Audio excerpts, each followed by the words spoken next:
Ladies and gentlemen, welcome back to the channel, and it's Monday morning. You know what that means. It's time to go through the back pages of the Monday morning newspapers, see what they're saying about the weekend in Scottish football after what was for some a disappointing weekend, but I'm sure for some others a very good weekend.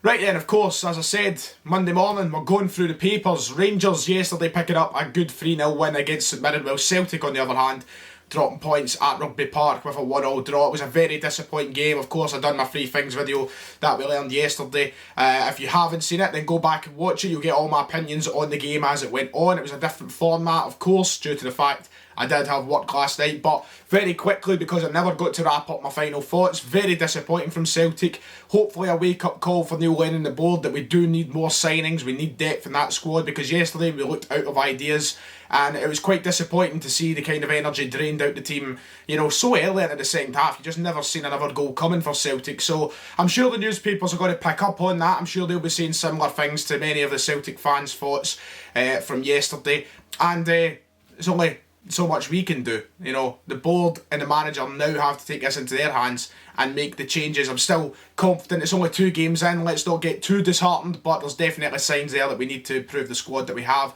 Fantastic starting 11, as I've said, but beyond that, we've not got many options. Anyway, let's get to the first newspaper of the day. I'm sure it's going to be very dominated by Alfredo Morelos. First up then, we have got the Daily Express from today, Monday the 10th of August 2020. Daily Express, as I said last week, the regular in this household. And on the back page, well, here we are. Big photo of Christopher Jullien looking rather foolish against Kambamba in yesterday's game. He's rusty, but don't nail it on Chris. Neil Lennon trying to deflect the blame from Chris Jullien. Of course, a lot of the Celtic fans were on his back yesterday, including myself, after what was probably, I would go as far as a woeful performance from the centre half. But the Celtic boss, Lennon, jumps to the defence of divering back Jullien by Craig Swan today, saying Neil Lennon last night defended Christopher Jullien, insisting the divering defender was not to blame for Celtic's slip as they drew 1-1 at Kilmarnock, which I do understand.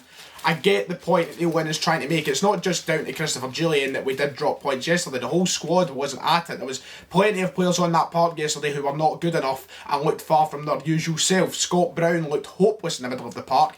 James Forrest, don't even get me started. He looked as though he was stealing a wage yesterday on that right-hand side. Edward wasn't in the game. Lack of service for him due to McGregor and Christie behind him not really being in the game. Of course, Christie scored a screamer, but an open play wasn't too special yesterday. We just looked lifeless everywhere. So it's not just down to Jullien, but of course a big part in the fact that we conceded that goal and gave away a penalty, because it was a penalty we should never be giving away. You know, it just shows that we do need players. Forrest needs competition at right hand side. Forrest always plays better, I think, when he has got somebody to give him a bit up the backside and there's someone there to compete for his place. So Neil Lennon, he has got a point, but Livy dismissed £1.2 million Dykes bid. £1.2 million for Lyndon Dykes. Livingston have rejected a bid from Barnsley from the English Championship, and rivals QPR could be in for his signature as well. £1.2 million, I feel like that's a decent fee. A club like Livingston that you'd think would jump at the chance to take a fee like that for Lyndon Dykes. Of course, we've spoke about him a few times on the channel. He was linked with Celtic and Rangers at a point, but it would be a decent move for him, I imagine. But Livingston, I wonder how much they're valuing their player at. But Livy are determined to hold out for £2 million, says Ian Collin in today's Daily Express. £2 million for Lyndon Dykes. Do I think he's quite worth it? I don't know. I mean, we're talking about Sam Cosgrove being a similar fee. Surely Cosgrove's worth more than Lyndon Dykes. £2 million for a player who, he is decent, isn't he? But I don't know. Livy, if they keep a hold of him, will be massive for their season. Of course, they didn't go off to the best of starts against St Mirren last week. So to keep a hold of arguably their best goal scorer, their best player, it would be massive. And of course, rounding off the back pages at the top of it, good stuff, Alf. Now keep it up. Stephen Gerrard praised Alfredo Morelos for scorching St Mirren, but also warned him he'll need to keep scoring as the competition for frontline places at Rangers is about to heat up. Of course, Rangers making two big signings yesterday. Not yesterday, over the past week, in the 2 strikers on Roof and Itten, I believe his name is. Morelos, I think, is massive for them. If I was a Rangers fan, I'd be desperate to keep a hold of him this season. I think he will be the difference between them coming close to stopping the 10 and not coming close to stopping the 10. I know they've just spent a lot of money on 2 other strikers, which would indicate that he could or should be off. But for me, I think if Morelos goes, it brings down the chances quite a fair bit. Of course, Roof and Itten could step up and be just as, if not better, just as good or better than Morelos. But I don't know. I think that Morelos is just another level, and you know, can't judge the other 2 guys quite yet, of course, but it's a hard one. The rest of the paper, of course, just going through the results. Dons, hopeful of comeback. Aberdeen are confident Wednesday's home match against Hamilton will go ahead after the remainder of the squad and coaching staff are given the all clear following the latest batch of COVID-19 testing. Of course, Aberdeen causing a big farce and holding up a little bit of the fixtures. Feel sorry for St Johnstone, and in my eyes, they still should have been punished, Aberdeen. If it comes to this, and we're coming to reckless behaviour, and we're coming to professionals not be able to take this seriously, look, there's the lifeline of clubs on this, you know. The clubs need this money that's coming in through Sky and such just now, and people buying the games through the computers.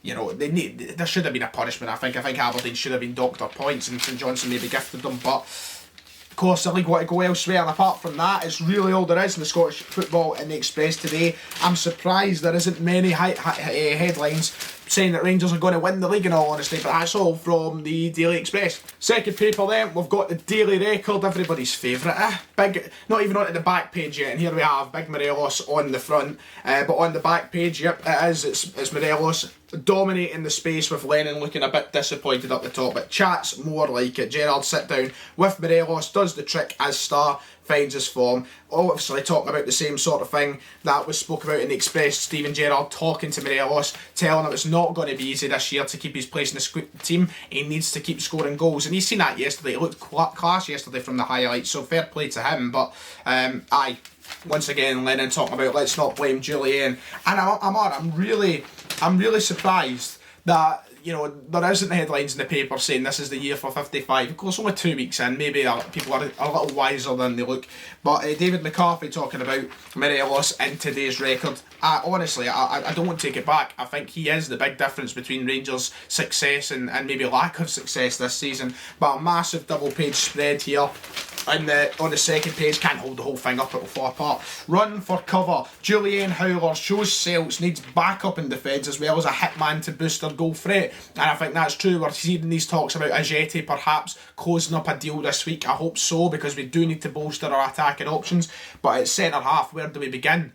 We need to get in that market quick. There's not been a lot of talk of people we'll be looking at, and we've been scouting. There's not been a great deal of ambition shown in that area of the park when you feel like there should be, considering the fact we've just lost Joseph Simirovic. Of course, we've got a good player in Hatem Abdelhamid there, who is naturally a centre half, but last season he played more at right back for Celtic, and he's obviously just coming back from a big injury. I think he's still looking a little bit ginger on those on the areas of hurt. So I don't know, I feel like we need to get that done soon. Of course, we've got to October the 5th, but we'd rather have the comfort knowing that for the next few games we have someone there to rely on when JULLIEN and Ajer may not be at their best, or when we want to switch up to maybe a 3-5-2. So it is annoying. A solid debut from Barkas though. So I think it's, who's wrote this today? Craig Swan. A solid debut for Barkas. I do think it was a solid debut. I think we've seen a lot of positives from him. Of course, didn't save the penalty, which is sad, but you can't expect goalkeepers to save 100% of penalties. But it looked like he was good at commanding the area. He kept getting up, getting the ball. He looked confident. That's what you want in a goalkeeper. You know, it's very easy for a keeper to move clubs and they don't look their normal self. They look shaky. I think Barkas yesterday looked decent from how much he was tested. Player ratings in the paper.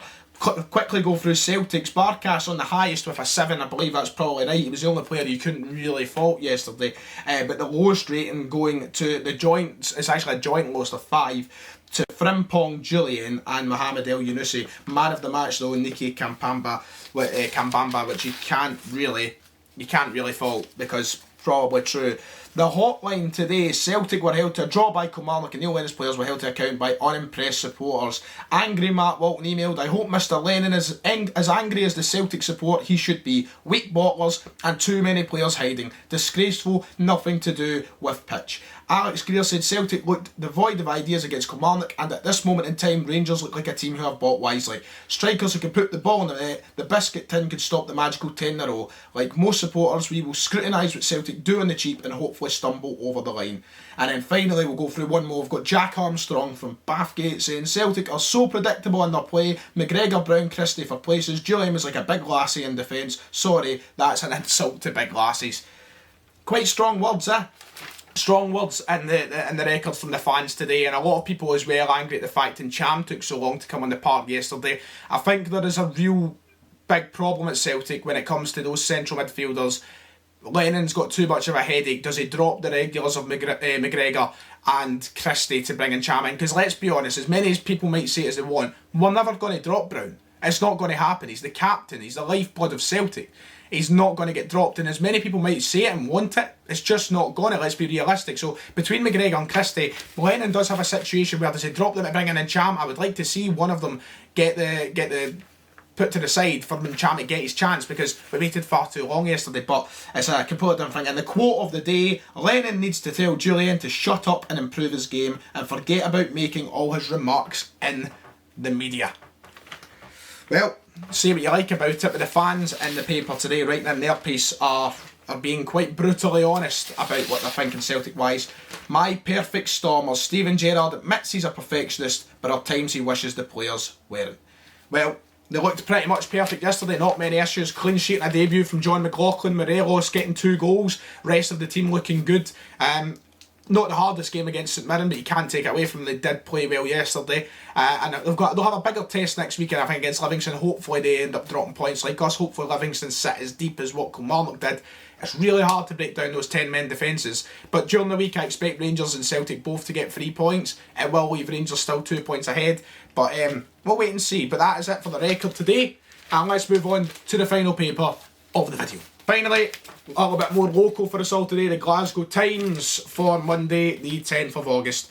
And I mean, you're just going to kind of see the same sort of headlines, but this one focusing more on the success of Kilmarnock, the Glasgow Times, with a very nice headline. I'm actually a fan of it. Buck and scare. Chris Burke, of course, putting away the penalty, which got Kilmarnock their point yesterday. Very well tucked away, but Lennon won't blame Jullien for draw in Ayrshire. But it's nice to see Kilmarnock get a little bit of credit, because of course the headlines have been all on Celtic, have all been on Jullien, have all been on the fact that we didn't perform, but people are forgetting that Kilmarnock actually played some really good defensive football yesterday and kept us from getting any chances. So fair play to them. They done their job. We didn't do ours. 3 things we learned. Oh, you're copying my series now here. So the 3 things that the Evening Times learned. So of course my 3 things that I went on was Jullien still can't do it against a physical striker. We need to be able to switch to that 3-5-2 when we're playing against these teams much quicker and much more efficiently than what we did yesterday. And we need to learn how to break these 10-men defences down without draining the life out of our squad. That's the 3 things I said. The Express thinks Christopher Jullien struggles with physical strikers yet again. Vasilis Barkas looked assured on Celtic debut. And finally, Chris Burke still has plenty of life left in him. A very good point. Chris Burke does have plenty of life still in him. For a 35-year-old player, the way he's been playing over the past 6 months, of course, remember he got 6 assists in 1 game, I think, back in January. It's madness. He's keeping a really good nick of himself. So fair play to him. Then the 3 things that they learned from the Rangers and St Mirren game was Rangers need to be more clinical. Yes, of course, I think that's a good point. And yesterday when I was watching the highlights, I think that Rangers had a lot more chances they should have buried, and you can't really fault them. They won 3-0, but against teams like Celtic, chances like that will come back to haunt them, so they need to be more clinical. Jack Annex saved St Mirren. He did indeed. I think he could have been a big argument for man of the match, especially on the St Mirren side. He was the man of the match, but he was really good yesterday. And then finally, another steady showing from Liam Bolligan. He's been getting all the plaudits from Rangers fans since signing someone who I did say who to on the channel, but he is a good player. There's no denying that. He's looking solid in his first 2 games. But that about does it. I mean, it's pretty much the same stuff, and we've been talking for 15 minutes. I'm sure you get the gist of it. The papers are saying Celtic need to improve. Rangers are looking good. Morelos is hungry. What is next for Celtic though? Where do we go? Who do we sign? If you've enjoyed, like and subscribe, and I'll see you all next time.